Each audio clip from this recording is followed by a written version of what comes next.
Dia itu ngelihat saya lagi duduk katanya. Semalam saya pas keluar lagi ambil lap itu, bapaknya lagi pas kipas katanya. Lah, dia nggak pulang bu katanya. Sampai sekarang juga belum pulang, belum datang ini katanya kan gitu. Lah, semalam siapa yang katanya orang persis. Lah, semalam siapa katanya. Astagfirullahaladzim kata dia.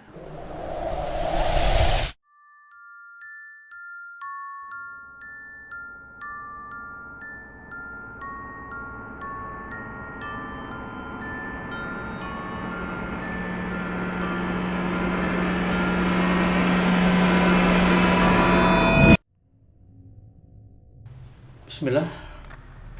Assalamualaikum warahmatullahi wabarakatuh. Jumpa lagi di channel kami. Bukan hantu, bukan setan. Tentu saja ini kisah nyata, kisah yang saya alamin sendiri. Jadi bukan rekayasa, bukan hayalan, bukan halusinasi, dan bukan katanya orang, dan katanya. Jadi ini nyata yang saya alami sendiri. Jumpa lagi dengan episode kali ini. Saya akan bercerita yaitu sekitar tahun 1996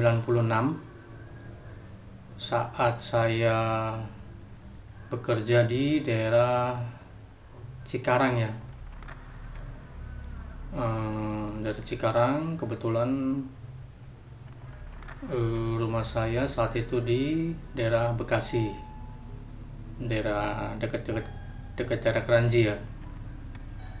Jadi akomodasi kerja ke Cikarang itu dengan jemputan bis di daerah Bulak Kapal Bekasi yang jadi deket tol. Jadi nanti kita titip motor di sana, kita naik bus jemputan, lalu nggak lama dari situ kan bisa masuk tol, bisa lebih cepat. Karena saat itu lagi banyak pekerjaan, lagi banyak proyek dari luar ya, mungkin dari Eropa, Amerika, Australia, dan kebetulan perusahaan yang saya bekerja itu bekerja sama dengan atau merger dengan perusahaan Taiwan ya. Nah, ini perusahaan animasi juga masih ya, karena saking lagi banyak proyeknya, jadi kita sering 2 hari sekali pulang gitu. Jadi sewaktu masih nggak begitu rame ya, kita tiap hari pulang gitu jam 5 pulang gitu kan, biasa standar kerja 8 jam kerja. Tapi saat itu kita lagi banyak proyek, jadi bisa 2 hari atau 3 hari sekali pulangnya. Jadi kadang kita pulang pagi aja, siang kita dijemput dari rumah gitu. Jadi kita baru tidur sebentar, karena kan pagi biasa main sama anak dulu gitu kan, ngobrol-ngobrol sama istri. Nah setelah itu kita baru tidur sebentar, serasanya udah dijemput lagi kayak gitu. Jadi ya itu saking udah resiko, emang lagi banyak kerjaan gitu kan, sampai segitunya kita baru tidur sejam 2 jam udah ada yang datang menjemput untuk berangkat kembali, dan itu bisa 2 hari baru bisa pulang lagi. Mungkin kalau lagi masih ramai lagi, itu siangnya juga kita dijemput lagi kayak gitu. Jadi cuman 2-3 jam di rumah mungkin ya. Jadi cuman pagi pulang, mungkin cuman bisa makan di rumah, bisa mandi di rumah, dan akhirnya bawa baju lagi, berangkat lagi ke Cikarang untuk bekerja lagi. Malamnya juga nggak pulang sampai besok mungkin, atau ya paling nggak 2 hari lah paling cepat bisa pulang. Nah saat itu kejadiannya,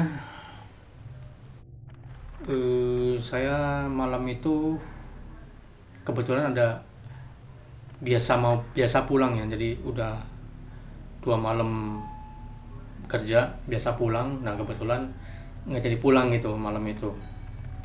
Nah akhirnya sore itu sekitar ya habis maghrib lah ya, jadi kebetulan istri nanti habis satu biasa malam Rebo itu ini belajar ngaji ya di perumahan itu.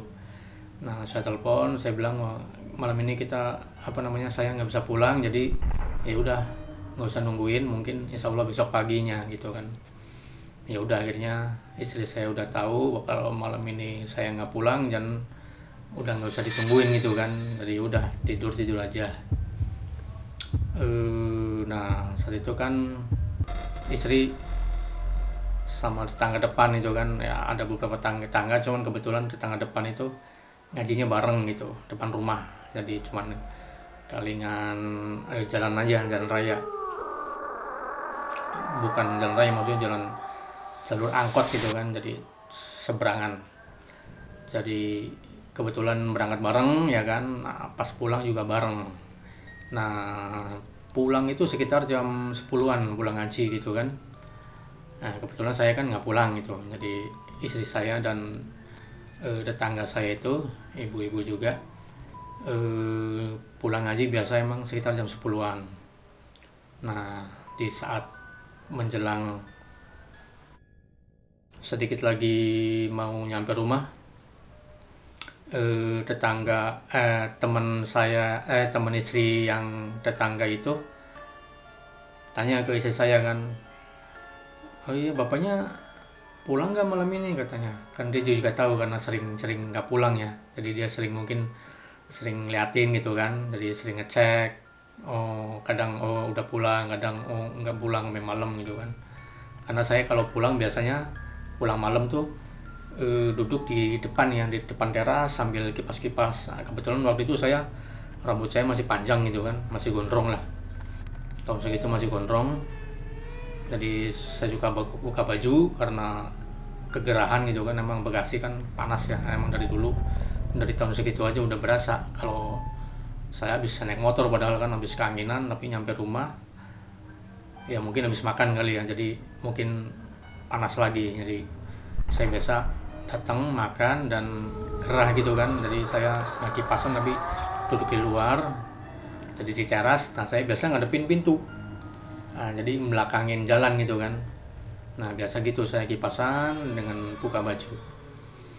Nah kebetulan sebelum istri saya nyampe di rumah, tetangga istri saya itu tanya, bapaknya gimana, nggak pulang atau pulang malam ini? Kata istri saya nggak pulang, tadi nelpon, jadi mungkin besok pagi biasanya. Oh gitu, ya udah, hati-hati aja, ya udah tidur dikunci, jangan lupa dikunci pintunya ya. Jadi oke, setelah itu jadi udah kan akhirnya masuk, istri saya udah kunci pintu, masuk ya kan, udah jadi matiin lampu yang dalam ruang depan, udah siap-siap tidur gitu kan. Saat itu tetangga istri saya tuh nggak lama keluar gitu kan, mau ngambil apa gitu kan di depan, ngambil lap atau apa kan, biasa dijemur tuh di depan, jadi mau ngambil lap. Nah akhirnya dia kan otomatis karena emang seberangan, otomatis pas buka pintu dia keluar lihat ke depan rumah saya kan. Nah itu dia itu ngelihat saya lagi duduk katanya, ya biasa seperti saya yang biasa malam pulang tuh, hampir tiap malam pulang seperti itu keadaannya. Jadi sambil kipas-kipas, rambutnya dibuka ya kan, kelihatan gondrong gitu kan, dan badannya buka baju sambil kipas-kipas karena lagi kegerahan kan gitu. Nah kata tetangga saya itu dibilang dalam hati, dibilang lah itu bapaknya pulang katanya. Ya udah syukurlah ya katanya, udah pulang kan gitu. Jadi maksudnya malam itu berarti bapaknya pulang, jadi nggak jadi besok pagi pulangnya. Udah dong. Jadi tetangga saya udah ngambil lap dan lihat saya lagi kipas-kipas, dia mungkin agak tenang gitu kan karena bapaknya udah pulang. Ya udah akhirnya dia masuk lagi, kunci pintu, udah dong. Nah, selesai. Nah, besok paginya biasa kan ibu-ibu ini ya apa suka ngerumpi kalau ada tukang sayur. Kebetulan biasa tukang sayur tuh ya, di depan rumah saya berhenti gitu kan, jadi ibu-ibu pada pada belanja lah ya kan. Nah, istri saya juga emang belanja ya kan. Tetangga saya yang semalam melihat saya pun belanja juga kan. Akhirnya itu sekitar jam 7 jam 8 lah ya. Jadi ngobrol-ngobrol-ngobrol. Oh ya, bapaknya semalam pas kita baru pulang, ya dia tetangga saya tuh nanya ke istri saya ya. Dia bilang bapaknya semalam pulang ya. Semalam saya pas keluar lagi ambil lap itu bapaknya lagi pas kipas katanya, ke ambil biasa ambil ke ya apa namanya emang lagi biasa kegerahan di depan katanya lagi pas kipas. Lah, istri saya kaget kan, masa lah dia nggak pulang bu katanya, sampai sekarang juga belum pulang, belum datang ini katanya kan gitu. Lah, semalam siapa yang katanya orang persis papanya banget katanya, orang biasa kan dia kalau baru datang habis makan mungkin di ke depan kipas-kipas buka baju sambil kelihatan apa ngebelakangin jalan kan gitu. Kata dia, kata istriku ya bapaknya belum pulang sampai sekarang belum datang katanya. Nah terus semalam siapa katanya. Astagfirullahaladzim kata dia. Aduh nggak tahu deh bu katanya. Aduh jadi ya itulah, jadi siapa semalam ya wallahu a'lam bishawab. Ya itulah satu cerita di rumah Bekasi yang ada seseorang yang menampakkan seperti saya gitu ya. Jadi siapa siapa dia ya nggak tahu kita. Jadi ya tetangga saya ngelihat ya itu saya gitu yang biasa kalau pulang seperti itu keadaannya. Nongkrong di depan sambil kipas-kipas kegerahan. Jadi siapa yang di depan ya wallahu a'lam, wallahu a'lam bishawab. Ya ini aja ceritanya. Terima kasih atas perhatiannya. Episode berikutnya kita nanti sambung lagi. Masih ada cerita beberapa lagi yang mau saya ceritakan. Terima kasih atas perhatiannya. Wassalamualaikum warahmatullahi wabarakatuh.